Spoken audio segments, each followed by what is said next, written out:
Hello.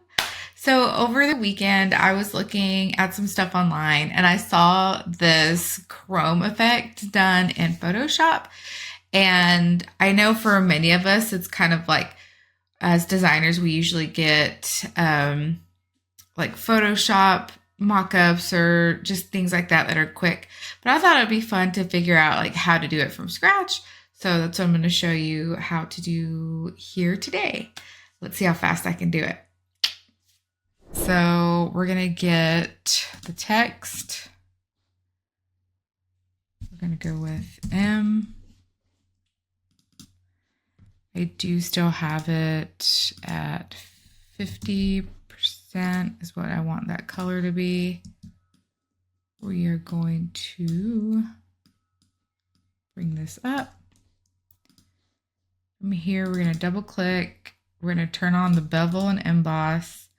Inner bevel, smooth, depth is 1000, direction is up, size here is 13, softness 0, angle is 12, altitude is 42. And then these are just left on the default settings. Then we're going to go to contour, and just depending on how you want the contour of this, I think I'm going to do it at 16 for this one. Then hit, wait, hold on, let me see. Okay, yeah. Stroke, 2 pixels, center, normal, 0 opacity, colors, black. Let's do the inner shadow, turn that on. The inner shadow is at 0013. Blend mode is multiply. That doesn't really matter.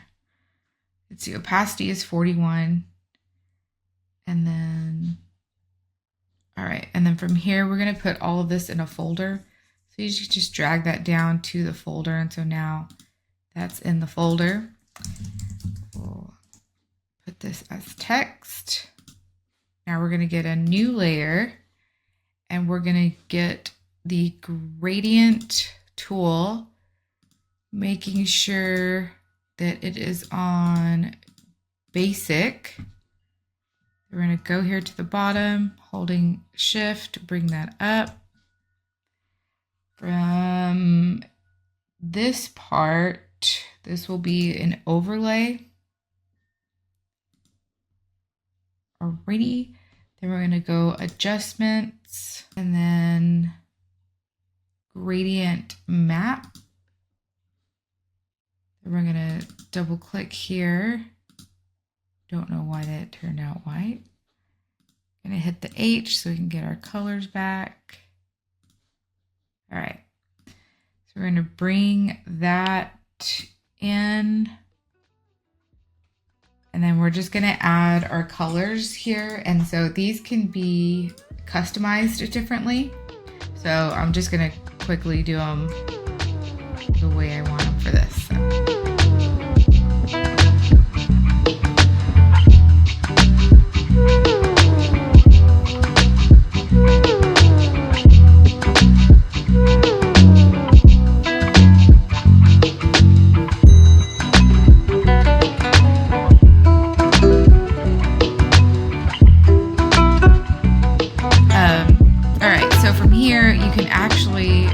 Come in and move stuff around too. So I think I'm gonna like angle this a little bit this way, just so I get a little bit more of that purple.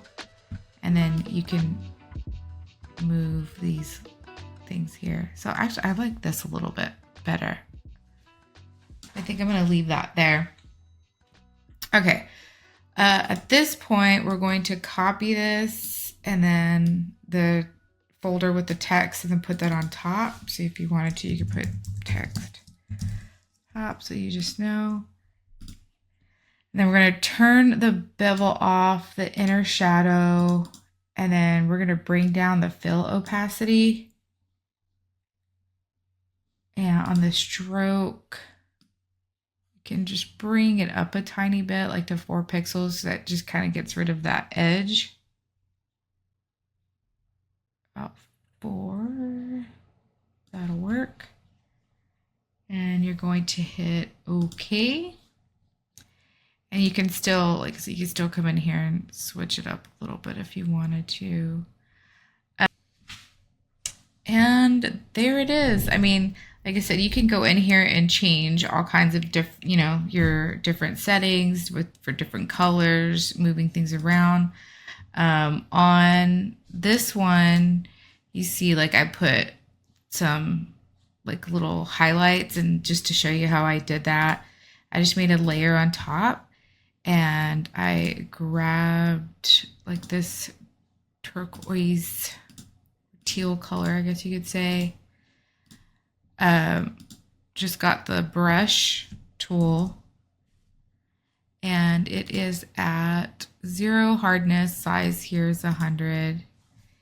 And then you could just click on the area that you're wanting to create, like that little glow.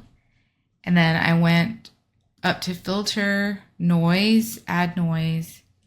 And then I think 4.8 is what this one's at. And I hit OK. And if you feel like that's still bright, you could bring the opacity down a little bit just to give it a little less of that hard glow.